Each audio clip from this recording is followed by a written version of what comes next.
So we're joined here with Craig Stuart. He's the first team manager here at Arundel FC, Step 6.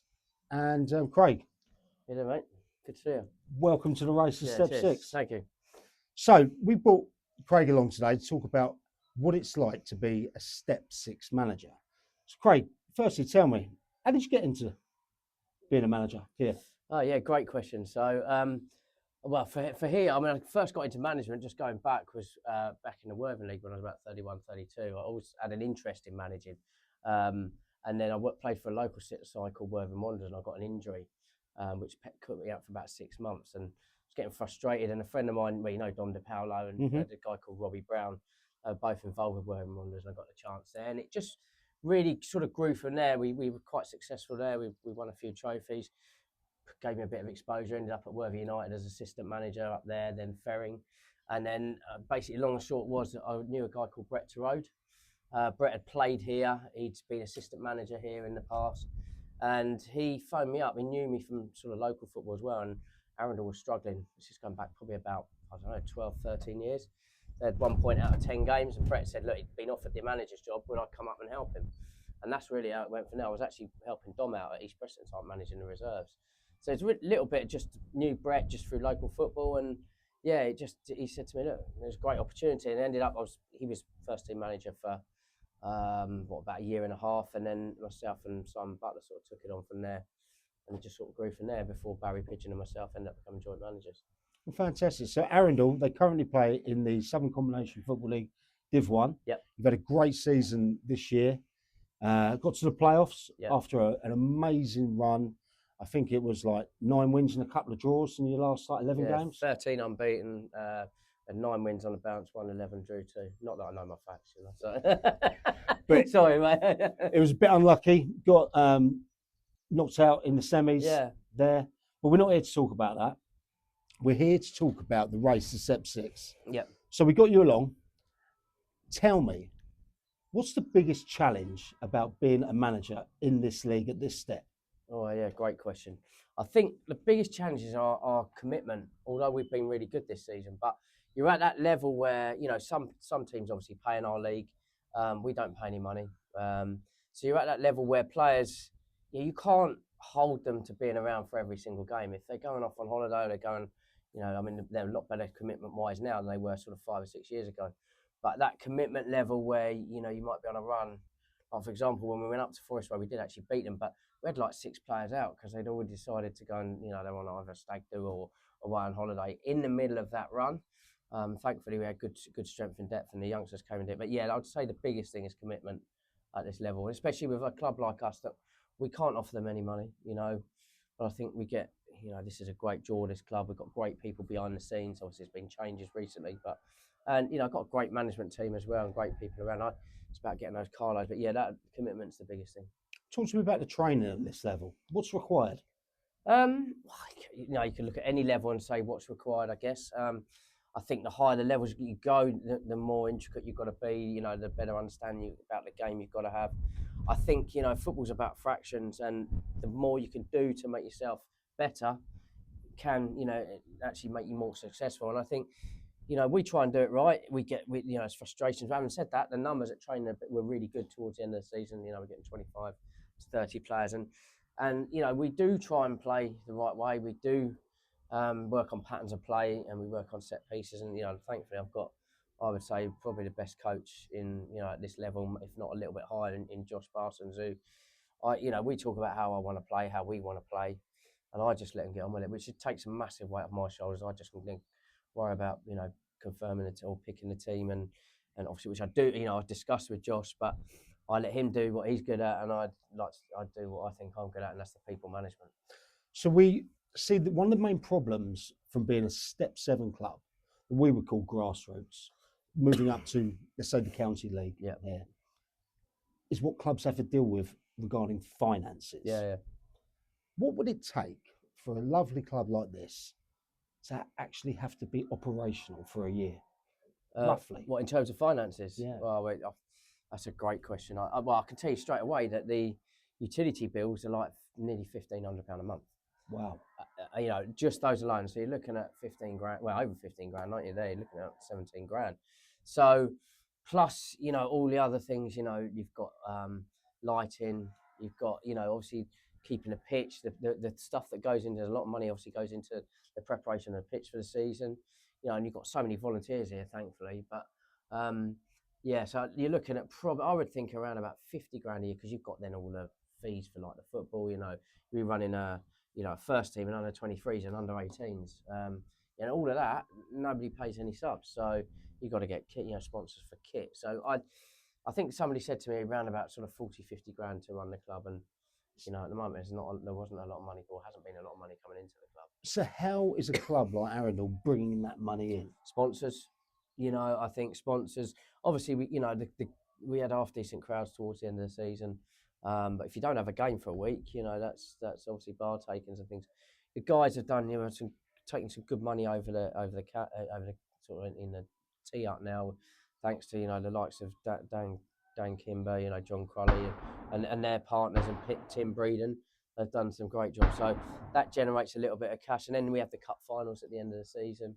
So I mean, we've got a great facility there that needs a bit of a touch up, and you know, we used to do a lot of sort of parties in the background, but there's plans in place now with the new chairman coming in, and to really sort of, you know, ramp that up and get it going again, and using it as a facility to be able to hold parties and things like that.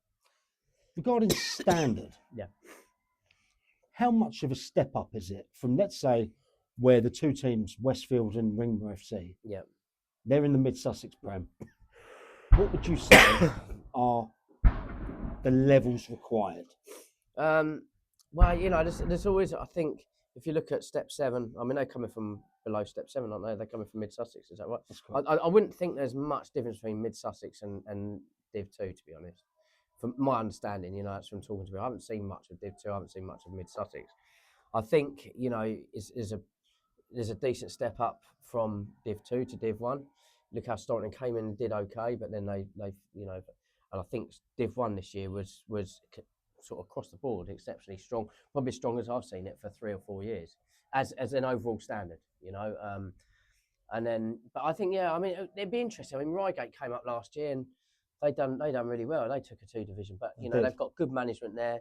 They recruited really well. I can't remember the manager's name, but he's Dale White. Yeah, Dale White, great, you know, great guy, but they're well organised. You know, they're not playing at their own ground at the moment, but they're well structured. They you can see they're coached well. So I think if you could get the right sort of personnel and get the right sort of, and coaching does make a difference. You know, see sides much more organised at our level now. You mentioned just now volunteers. Yeah. Can a club at Step 6 operate without volunteers? No way. Yeah, I mean, I think, you know, you go up through the leagues, even, I guess, you know, I'm just talking to Dom at Horsham, you know, still got volunteers up there that do it and they're now going into the Conference South. Yeah, no clubs at any of these levels can do it without volunteers and without big-hearted people. You know, I mean, you look at the people that have been here for years, and you know, they got tired of it, to be fair to them, and a lot of them, you know, were stepping away, but they can't because they're so bought into the club and they love the club. And yeah, I mean, there's people that go so unrecognised at this level right the way across the county, and I mean, you know, some very, very sort of enthusiastic, great people that give up their own time. I mean, they must enjoy it as well, but there will be obviously frustrations. But yeah, you cannot operate without volunteers. There's nobody paid here. What kind of roles are these volunteers doing for the club? Things like, well, obviously saying about the tea hut, you know, doing the pitch, running the bar. You know, like Sean's coming down here today, you know, to open up part of the bar for the regulars that come down on a Sunday. You know, even things like on match day, doing the kiosks, you know, manning the car park, making sure people park in the right place. You know, the kits, I mean, we do that between Sean and I, you know, take us to the laundrettes, but just so many just little things. And the change rooms need cleaning. You know, if the boiler goes wrong, which has gone wrong a few times, Dave's had to then get somebody out. And yeah, I mean, there's loads of, you know, if we have a party there, somebody's got to come in. And I mean, they might bring in, you know, the odd staff in who will get a little bit of money, but not very much, mostly done by volunteers. So yeah, there's a lot of great people at this club and at a lot of clubs. Refereeing. You've obviously played at a level. You've obviously been around the game long enough. What do you think the refereeing standard is like in this div? Do you know what? This year, I don't think it's been too bad. Having said that, I got sent off twice, but I did get first time ever being sent off this year, and those 2 particular games where the second game it was misidentity. It wasn't me that said it, although I'd had a bit of a run-in with the referee in the first half. But I think, yeah, I mean, that's hard. It's hard being a referee. There's no way I'd be a referee. I think, you've got to be a certain type of person. But overall, I think it's been really good. I think there's only 2 games I've probably given them below standard mark, and then you have to write in your sort of explanation as to why you've marked them down. But yeah, I mean, I think there's some younger referees coming through, and I think there's just 1 or 2 slightly arrogant referees in there that won't talk to you, won't listen to you, and that creates a little bit of frustration. It tends to be the older referees. The younger referees tend to be a lot more open now, and they'll admit their mistakes. They'll have a conversation with you. I mean, one of the reasons I got sent off the first game, I got sent off, which was ridiculous still, because I was talking to the referee, the linesman. He was more interested in telling me off for keeping in my box rather than keeping an eye on the game, which frustrated the hell out of me. And then I got sent off without even being told why I was sent off. But those sort of people that won't listen to you, they create a sense of frustration throughout, management.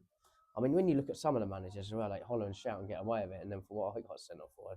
But yeah, sorry, I've gone off on a diversion or sort of on a route there. But I think the refereeing for me this year has been pretty good. Okay, that's a long-winded answer, isn't it? Sorry. No, not at all. Now, what's the best advice you could give to, let's say, Harry Stapley at Westfield or Tommy Haddon at Ringmer coming into this division from Step 7? Yeah, don't do it. No, I'm only trying. I think, do you know what? They're coming up with no pressure. Storrington coming in did fantastically well towards the towards the beginning of the season, or at the beginning of the season last year. And I think, they start to get a few injuries, and because the thing is, when you start really well, you set the expectation, you set the bar really high. But I think if they come into it with an open mind and, they don't know the level, they've probably not really seen it and just get a feel for it. I mean, they're going to be the unknown as well. It's like anything. When you've got a new team coming in, you don't know much about it, you don't know the players. Josh and I, every other team in the league, we know what players are playing and where they're going to be playing. Whereas those teams coming up, they're going to have a few unknown players. And also use that to your advantage, But I think the advice would be just go and enjoy it. And they've obviously done a good job to get where they are, and no pressure on them. I'm sure they'll do really well. Excellent. Well, thanks for doing that, Craig. I truly appreciate it. You've got a great club here, a club with history, a club with a fantastic community. Yeah. It's a family feel club. Anyone who's listening out there should come and have a look.